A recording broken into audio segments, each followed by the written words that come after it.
जय हिंद दोस्तों। आप देख रहे हैं शुरू दिल से, जो कि मेरे चैनल का नाम है। पिछले क्लास में हमने वीवीआई क्वेश्चन देखा।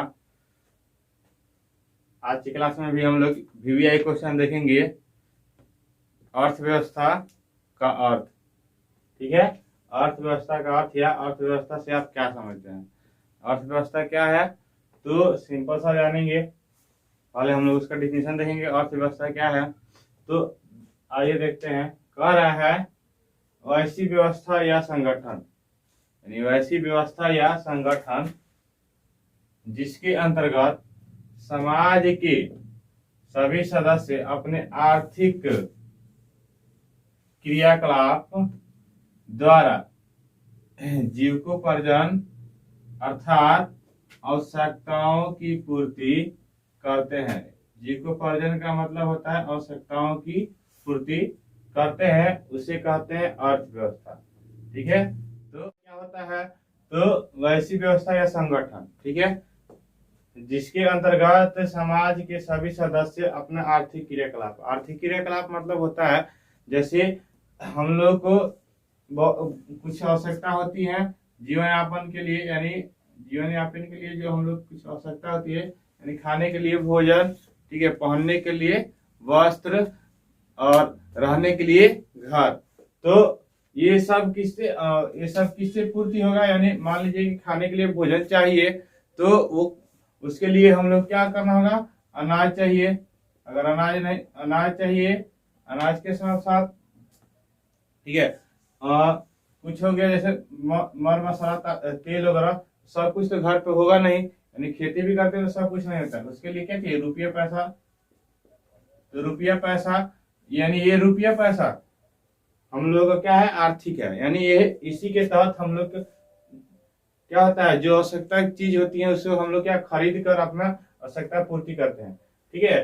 तो कह रहा है आर्थिक क्रियाकलाप, यानी हम लोग जरूरत जो चीज होती है उसको हम लोग क्या करते हैं, पूर्ति करते हैं, उसी को हम लोग क्या करते हैं, अर्थव्यवस्था, ठीक है। यानी रहने के लिए घर चाहिए, तो घर तो ऐसे होगा नहीं, तो घर बनाने के लिए पैसा चाहिए, तो पैसा वगैरह लगता है, तो वही होता है अर्थव्यवस्था। तो पैसा की आवश्यकता होती है, यानी हम लोग को जीवन यापन करने के लिए जिस चीज की आवश्यकता, यानी वो होता है रुपया पैसा, आवश्यकता होती है, उसी को हम लोग क्या बोलते हैं, अर्थव्यवस्था। कह रहा है अर्थव्यवस्था शॉर्ट में देखेंगे डिफिनेशन। कह रहा है जीवन यापन के लिए अपनाई गई आर्थिक व्यवस्था को, यानी जीवन यापन के लिए अपनाई गई आर्थिक व्यवस्था को क्या कहते हैं, अर्थव्यवस्था कहते हैं। यानी जीवन यापन मतलब जीने के लिए हम लोग के जो कुछ अपनाते हैं, जैसे दुकान, अभी मान लीजिए कि हम लोग क्या करते हैं कि दुकानदार दुकान लगाता है, जो मजदूर होता है मजदूरी करता है मजदूरा, और क्या होता है, मजदूरी करता है। उसी तरह जो कारीगर होते हैं वो क्या करते हैं, कलाकारी करते हैं, यानी उसी के तहत क्या होता है, उनको कुछ मजदूरी मिलता है, उचित दाम मिलता है, कुछ पैसा कमाते हैं, जिसके तहत वो अपनी आवश्यकता को पूर्ति करते हैं, ठीक है। तो जीने के लिए, यानी जीवन यापन के लिए कुछ ना कुछ, कोई ना कोई कुछ ना कुछ करता रहता है। जैसे मजदूरी करता है, मिस्त्री जो क्या करता है, कारीगर होता है वो कारीगरी करता है, ठीक है। और मिल मालिक जो होते हैं वो क्या करते हैं, मिल को चलाते हैं। तो उसी प्रकार, ठीक है, यानी जीने, ये सब कुछ होता है किसके लिए, जीवन यापन के लिए, यानी जीने के लिए, रहने के लिए। कहा है जीवन यापन के लिए अपनाई गई आर्थिक व्यवस्था को हम लोग क्या कहेंगे, अर्थव्यवस्था कहते हैं। अब कह रहा है कि अर्थव्यवस्था, ठीक है, होता क्या, अर्थव्यवस्था के प्रकार, ठीक है, अर्थव्यवस्था के प्रकार। कह रहा है अर्थव्यवस्था मुख्यतः 3 प्रकार का होता है। कितने प्रकार का होता है, मुख्यतः 3 प्रकार का होता है, ठीक है। आइए हम देखते हैं। पहला है पूंजीवादी अर्थव्यवस्था, दूसरा है समाजवादी अर्थव्यवस्था, तीसरा है मिश्रित अर्थव्यवस्था। पूरे विश्व में 3 ही प्रकार का अर्थव्यवस्था मिलेगा, ठीक है, हम लोग की आवश्यकता के अनुसार, ठीक है। ये 3 प्रकार का होता है। तो पूंजीवादी अर्थव्यवस्था क्या होता है, कह रहा है कि आर्थिक व्यवस्था का वह रूप, आर्थिक व्यवस्था का वह रूप जिसमें संपत्ति या उत्पादन के सभी साधनों पर किसी एक व्यक्ति या निजी संस्था का अधिकार होता है, उसी को हम लोग बोलते हैं पूंजीवादी अर्थव्यवस्था। यानी मान लीजिए कि अगर हम फैक्ट्री लगाते हैं, तो फैक्ट्री का जो कुछ लगेगा वो मेरा लगेगा, मेरे पास से लगेगा। तो जो लगेगा उससे जो बेनिफिट होगा यानी जो कमाई होगा, तो वो कमाई किसका होगा, मेरा होगा, क्योंकि उस पर टोटल अधिकार मेरा होगा, क्योंकि उसमें इन्वेस्ट कौन कौन कर रहा है, हम कर रहे हैं।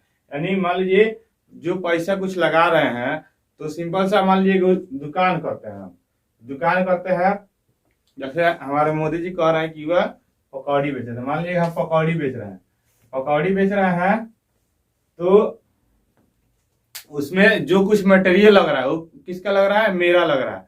यानी उस पर मेरा अधिकार हो रहा है। हम चाहेंगे तो 1 रुपये में 2 को बेचेंगे, हम चाहेंगे तो 1 रुपये में 4 को बेचेंगे, उस पर मेरा अधिकार हो रहा है। यानी उसमें कोई हस्तक्षेप नहीं हो रहा है, तो वो क्या होगा, वो मेरा अधिकार होगा, मेरे तहत चलेगा, मेरे जैसा। यानी एक व्यक्ति या निजी संस्था, जैसे संस्था में जाएंगे तो मान लीजिए कि कोई कोचिंग संस्था हो गया या स्कूल हो गया, प्राइवेट स्कूल हो गया, तो वहां जो इन्वेस्ट करता है यानी प्रिंसिपल करता है, या फिर कोई उसका ऑनर होता है वो करता है, यानी किसी के द्वारा बनाया जाता है, तो वो उसका मालिक कौन होता है, जो उस स्कूल में इन्वेस्ट करता है। या जैसे मान लीजिए कि जियो कंपनी, जियो वाला है ना, जियो एयरटेल, तो ये जो कंपनियां हैं ये प्राइवेट कंपनियां हैं, ठीक है। इसमें बीएसएनएल है, बीएसएनएल, तो ये सरकारी अब प्राइवेट हो गई, लेकिन पहले क्या थी,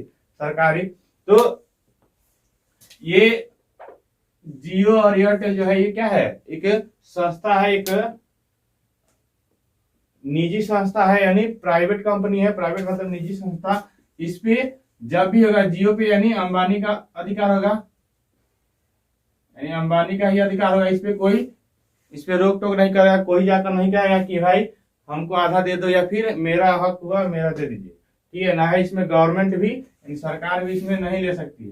तो कहने का अर्थ है कि ये निजी संस्था या किसी एक व्यक्ति, जैसे मेरा दुकान, ठीक है, या फिर जियो कंपनी का, यानी अंबानी जी का क्या एक संस्था है जियो कंपनी, तो ये सबका अधिकार किसका होता है, किसी एक व्यक्ति या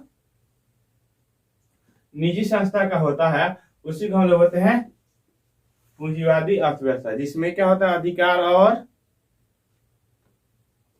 अधिकार जो होता है और उसका जो कमाई होता है, यानी जो उस पे उत्पादन होता है, उत्पादन का टोटल हक किसका होता है, यानी हकदार कौन होता है, तो किसी एक निजी संस्था या फिर किसी एक व्यक्ति, उसी को हम लोग बोलते हैं पूंजीवादी अर्थव्यवस्था, ठीक है। इसको हम लोग स्वतंत्र अर्थव्यवस्था भी कहते हैं। क्यों कहते हैं, क्योंकि इसमें किसी को देना नहीं होता है अपने मन से, मन करेगा तो आज ठेला यहाँ लगाए, कल ठेला वहां लगाए, मतलब कि दुकान आज यहाँ चलाए और दुकान कल वहां चलाए। जियो कंपनी मन कर रहा है तो अभी रिचार्ज का दाम बढ़ा दिया, मन करेगा तो घटाएगा, नहीं मन करेगा नहीं घटाएगा। तो कहने का अर्थ है कि ये प्राइवेट कंपनियां हैं, यानी निजी संस्था है, अपने मन से चलेगा, किसी का इसमें हस्तक्षेप नहीं होगा। तो दूसरा ये देखते हैं हम लोग, दूसरा क्या है, दूसरा कह रहा है समाजवादी अर्थव्यवस्था। कह रहा है आर्थिक व्यवस्था का वह रूप जिसमें संपत्ति या उत्पादन, यानी संपत्ति उत्पादन मतलब कि आगे यहाँ पे अर्थव्यवस्था, संपत्ति उत्पादन मतलब क्या, आर्थिक यानी अर्थव्यवस्था, ठीक है। कह रहा है कि हाँ, समाजवादी अर्थव्यवस्था आर्थिक व्यवस्था का वह रूप जिसमें संपत्ति या अर्थव्यवस्था के सभी साधन किसी राज्य या सरकार के अधीन होता है। यानी जो उत्पादन होगा और संपत्ति होगा वो किसके अधीन होगा, किसी राज्य या सरकार के अधीन होगा। जैसे सरकारी प्रॉपर्टी, जैसे सरकारी स्कूल, ठीक है, सरकारी स्कूल हो गया, अस्पताल हो गया, या फिर रेलवे हो गया, या फिर आप जाइए तो अभी बिजली विभाग, मतलब पहले था अब नहीं है, अब प्राइवेट हो गया, ठीक है, या फिर बीएसएनएल कंपनी, बीएसएनएल ये भी प्राइवेट हो गया है लेकिन अब नहीं है, ठीक है। तो बीएसएनएल हो गया, यानी कहने का अर्थ है कि इस पे किसका अधिकार है, किसी राज्य, यानी मान लीजिए कि सरकारी स्कूल हो गया, जैसे हम लोग यहाँ प्राइमरी स्कूल होता है 1 से लेकर 5 तक, तो उस स्कूल पे राज्य सरकार का हक होगा, ठीक है। तो राज्य सरकार का हक होगा, यानी राज्य का हक होगा या सरकार का होगा, कहने का अर्थ है। या फिर अस्पताल हो गया, उसमें क्या होता है, ये सब सरकार के माध्यम से चलाया जाने वाला, जैसे पुलिस स्टेशन हो गया, ये भी सरकार के माध्यम से चलता है। तो ये सब क्या हुआ, समाजवादी अर्थव्यवस्था के अंतर्गत आता है, ठीक है। यानी समाज संपत्ति या उत्पादन सभी साधन किस पे होता है, राज्य सरकार के या राज्य या सरकार के अधीन होता है। ये समाज के लिए कल्याणकारी अर्थव्यवस्था, यानी ये समाज के लिए क्या है, कल्याणकारी अर्थव्यवस्था। जैसे अस्पताल हो गया, जैसे अस्पताल हो गया, अस्पताल में जाइएगा तो वहां 2 रुपये का पुर्जा बनता है, 2 रुपये में आपका क्या इलाज हो जाएगा। वही प्राइवेट के यहाँ जाइए, प्राइवेट वाला डॉक्टर क्या कहता है, पहले आप 500 रुपया दीजिए या 300 रुपया दीजिए, यानी दिन में गए तो 300 रुपया उसका फी है, ये देना होगा आपको। या फिर रात्रि समय में गए तो 500 रुपया उसका फी है। तो पहले ये तो पैसा लेगा, उसके बाद कहे कि हाँ डॉक्टर आएगा, यानी ये जो होगा यहाँ पे जो कंपाउंडर होता है ना, चमचा बेलचा, वही कंपाउंडर पहले ले लेता है पैसा, कहता है मतलब डॉक्टर लोग यही इसी के लिए रखता है, लोग 500 रुपये पहले ले लेगा, कहे कि हाँ डॉक्टर साहब आ रहे हैं, कब नहीं आ रहा है पता नहीं, कब आए कब नहीं, मतलब उनका फिक्स समय नहीं है। कोई कोई डॉक्टर है जो समय पे आता है। तो लेकिन यहाँ क्या होता है कि जो सरकारी संस्था होता है वो सरकार के माध्यम से चलता है, यानी सरकारी लोगों के द्वारा चलता है। ये समाज के लिए कल्याणकारी होता है, क्योंकि मान लीजिए कि यहाँ जो 500 रुपया लग रहा है, यहाँ 200 रुपये में पूजा बनता है, तो 200 रुपये में सरकारी में जाइएगा तो 2 रुपये में पूजा बनेगा और उसी से आपका इलाज होगा और उसी के माध्यम से आपका जो दवा वगैरह होगा वहां मिलेगा। अब सरकारी में भी क्या हो गया है कि सब दवा नहीं मिलता है, डॉक्टर भी जो बैठता है उसमें सरकारी वाला ईमानदार नहीं बैठता है, तो बगल वाला जो मेडिकल स्टोर होता है ना, उसे घूस लिया रहता है। कारण कि आप दवा ऐसा लिखिएगा कि जो आपके यहाँ अवेलेबल नहीं होगा, मतलब कि सरकारी हॉस्पिटल में अवेलेबल नहीं होगा, आप साइड से खरीदिएगा तो उसका कमीशन बनेगा तो उसका पॉकेट गर्म होगा, तो फिर वही हो गया काला बाजारी, ठीक है। तो यह है समाजवादी अर्थव्यवस्था।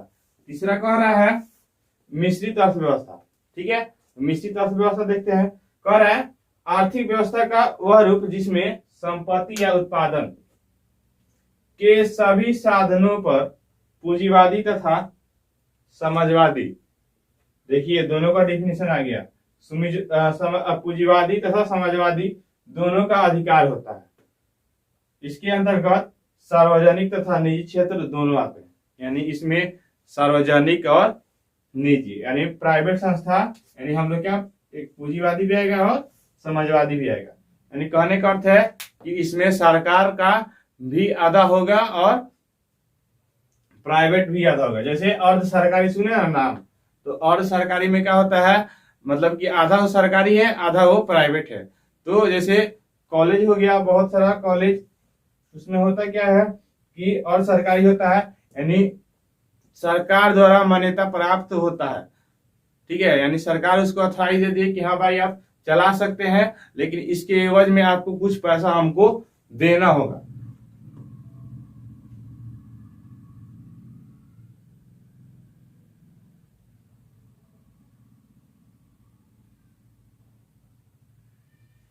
तो सरकार कहती है इसके एवज में आपको कुछ ना कुछ हमको देना होगा। तो वहां अर्ध सरकारी वाला जो होता है वो क्या करता है, आधा अपना दाम रखता है आधा गवर्नमेंट का, यानी वहां मनमानी कुछ आधा इन लोग का चलता है आधा गवर्नमेंट का। तो 50-50 का वहां चांस रहता है, यानी 50% सरकारी होता है और 50% क्या होता है, प्राइवेट होता है। तो ये मिलाकर 100% मिलकर ये चलाता है मिश्रित अर्थव्यवस्था, यानी इसमें दोनों अर्थव्यवस्था रहता है, पूंजीवादी भी रहता है और समाजवादी भी रहता है। इसमें समाज के लिए भी कल्याणकारी होगा और खुद के लिए भी कल्याणकारी होगा, ठीक। तो ये है आज की क्वेश्चन जो कि आपके एग्जाम के तहत भी आई है। तो आप लोग चाहे तो स्क्रीनशॉट ले सकते हैं। 1 मिनट, अब ले लीजिए स्क्रीनशॉट। समझ में आ गया होगा उम्मीद करते हैं। मिलते हैं अगले वीडियो में। इससे पहले आपको बता दें कि पिछले क्लास का आपने अगर वीडियो नहीं देखा होगा, पिछले क्लास आपने नहीं देखा होगा, तो इस डिस्क्रिप्शन में लिंक दिया है, इस वीडियो के डिस्क्रिप्शन में लिंक दिया हुआ है, वहां से जाकर आप लोग देख सकते हैं।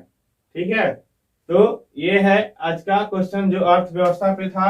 अर्थव्यवस्था जो कि एग्जाम में पूछता है, ठीक है, इकोनॉमिक्स अर्थशास्त्र पढ़ रहे होंगे तो ये पूछता है। उम्मीद है सबको समझ में आया होगा। मिलते हैं अगले वीडियो में वीवीआई क्वेश्चन के साथ। जय हिंद दोस्तों।